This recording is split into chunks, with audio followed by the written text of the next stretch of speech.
that. John Cena came in as basically, no one knew who he was, and he was sort of all right. People liked him, people didn't like him. And then when he got to this hip hop thing, people really started not liking him. And then when he The turned on Marine. somebody, which made people like him. And then I don't know what happened that everybody started kind of having a flip flop on him.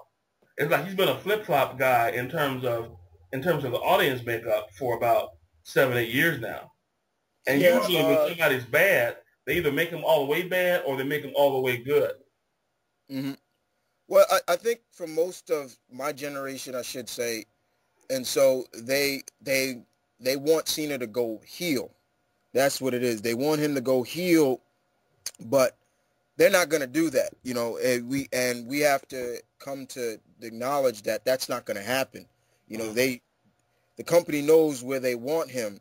Now, like you said, with Cena, he came in a generic, prototype when he Yeah. first came out in terms with Kurt Angle, and it sparked something with them, and they showed, okay, this kid can hang, and then he came back with his hip hop persona, and from there I was liking. I was like, okay, this is a little different from the days of Scotty Too Hotty and all of them doing it, the so-called hip hop, and then he comes out, here's Cena basically spitting rhymes and things like this, and puts out a rap album with his group, and then it was like, okay, you still was rooting for him then. I liked him, and then once he became like that tweener, like you're part of the solution or you're part of the problem, and you know once he became, I guess, in quote unquote, the Marine, him saluting and things like that,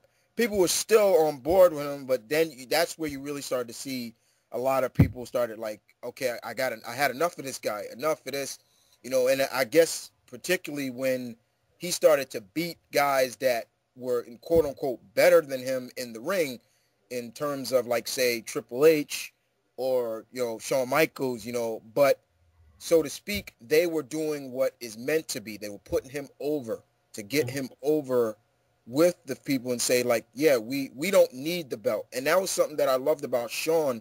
Shawn Michaels learned that very, very quickly, is that, yeah, he's a 5-time, 6-time heavyweight champion, but he doesn't need to be on that pedestal of maybe over 10 championships in his reign. He learned that very fast, that he doesn't need the belt. And it seems that what I will respect about Cena is that I like now is that he seems to understand now that he doesn't need that belt either to get over on the fans. He doesn't always need the belt to be that way.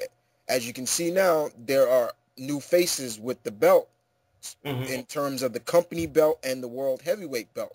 You know, so I, on that aspect, I do respect him. But like I said, I don't hate Cena, guys, so to speak, as personally. I hate his character in a way that it's still just the same old. He can turn it up a notch. What I would want to see him do is turn it down or turn it up a notch to show like this guy ain't all good. He will fight a little dirty if he needs to. And that's something that, so to speak, I loved about, like you felt like you loved about the Hot Rod. Roddy wasn't afraid to fight dirty if he needed to. And Hmm. I love that. And he was a type of guy that you respected what he did in the ring, but so to speak, in a way, you still wanted to choke this guy out, like but you loved him no matter for what he did in the ring. And I'm glad to see that he's still around to this day. He got over cancer like he did and everything like that. So I'm glad to see he will come back from time to time and bring the Piper's Pit and everything like that, just to show people like this is where it all started for him, and he's still doing his thing, you know. Yeah, yeah. I tell you, to address the Michael Cole situation, um, to me, because uh, for the longest, I did not like Michael Cole, hmm and a lot of that had to do with much like how Cena was coming up as a generic wrestler. I thought that Michael Cole was coming up as a generic announcer. Right. And every time someone would say, like a cross word to him or anything like that, it looked like he was about getting ready to cry.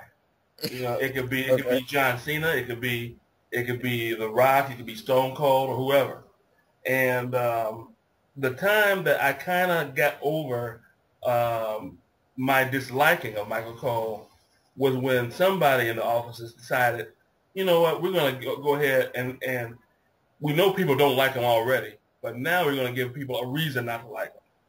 And then because I think I'm not sure if this was the first time or not, but I think it came along around the time where you started getting that beep, beep, beep, beep, beep, beep, and he started going up to the podium and saying, the general manager says this, and I quote, and then they kind of gave him an edge. They kind of gave him a character. And I'm like, okay, now this is a person that's deserving of people not liking him, as opposed to before when he was just a punk. Do you see my point of view on that? Or yeah, I see where you're coming from.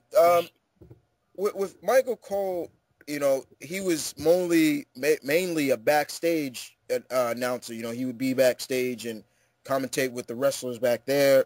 And then once they started SmackDown, then he was mainly the voice of SmackDown for about 8 years or so.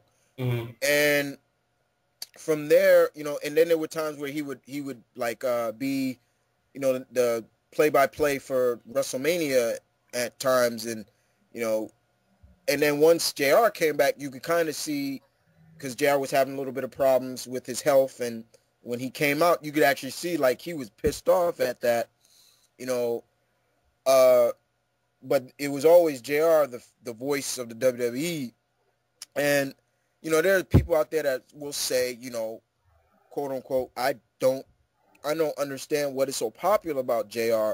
And I'll get into JR as well. But with Michael Cole, it came off, like you said, as a punk. I mean, they would punk him out I would see anybody punk him out. DX did it. The Rock did it. I mean, there was even a time where it's basically known as the Heidenreich, rape, where there was a guy, wrestler known as Heidenreich, who actually took Michael Cole in the back, and they had this scene where it looks like he was being physically raped by this guy, and I remember. Yeah, and it was like, okay, all right, they showing him like a punk, but then there are guys out there that say like he just botches lines, like you can see he just makes total mistakes, errors all the time. But yeah, when they started to really feed him into this persona of being the heel commentator, it was like, okay, you're trying something new, but to me, it was coming off like, look how much they're feeding this guy. They're feeding him carrots, and it's not paying off. They tried that. First time they tried it, they dropped it for a while, and then they brought it back. But they're feeding him carrots, but it wasn't really working for me. And, to see that he's supposed to be the play-by-play. He's supposed to be the play-by-play, and, they're supposed to be kind of neutral or unbiased in a way. And basically, to so to speak, but now he's to the point where they just let him go with anything. My problem was, especially when he had this big like rivalry with Jerry the King Lawler, and King's mother had passed away, and he started bringing up, how your mom and this, and I was like, whoa, okay, now you're going a little too far with that, and I just seeing that they were pushing that boundary with Michael Cole, I was like, y'all can ease up a little bit about that. I have a problem when they start getting a little too personal with certain things like that. How much of that do you put off? How much of that do you put off on Michael Cole as opposed to McMahon and his group? I put more of that on, like I said, backstage. People, the guys in the back that are feeding him that info. Okay, now cut to this. Now, all right, now cut to that. I feed it on him, but you can literally see on Cole's face when they start getting personal. You can see it that sometimes he's a little hesitant to say it, and so to speak. But since they are live, you gotta be right there to say it. Mm-hmm. Like for example, another persona that you can really see that he was a little hesitant to say it was when Eddie Guerrero, God rest his soul, died, and they started to really push Rey Mysterio in that direction, and he won the Royal Rumble, and Randy Orton came out and was like, Eddie's not in heaven, he's down there, and you really could see on Randy Orton's face that he didn't want to say that, and he actually, when they were backstage, he actually confronted, Ray and was like, he broke down and cried. It was like, whoa, you seeing that stuff, but since you're on camera, you got to be right there, snap to do it. Yeah, the show must go on. The show must go on type stuff. Right. You got to be right there to do it. So, but, with that being said, Michael Cole, he is being told what to say, hence the mic, the sets and stuff, but it's just the matter of speaking of, he has to be told in a way. He's still like a rookie at heart, and that's the difference between him and JR. You could see that, and just that, so to speak, in a manner, but in terms of JR, like I said, people that say what is so special about JR is the fact that this guy knows what he wants to say. He has his notes. He doesn't need to be told what to say. And he makes every match, whether it's the bottom of the card to the highest of the card, he makes every match worthwhile. He gives everybody that pedestal of their shine in a way, and that's something that I loved about JR, and I love the chemistry between him and King, that they had, and now they seem to want to play on JR being that old school commentator and showing that Michael Cole's the better, and that just don't fly with me. That don't fly with me at all, so to speak. What do you think of Booker? What do you think of Booker T as a commentator? Booker is so to speak. First of all, Booker T as a wrestler, highly respected with me. One of the most decorated champs ever. This guy has held belts everywhere he's been. I respect that. I love that. I loved him. As a commentator, he's trying to bring a little bit of a different flavor to it, but you can see a little bit he's still building, but they want to have Michael Cole once again bring him down, and so to speak, Michael Cole has to have the last word, and being, especially when he got to get loud and everything like that.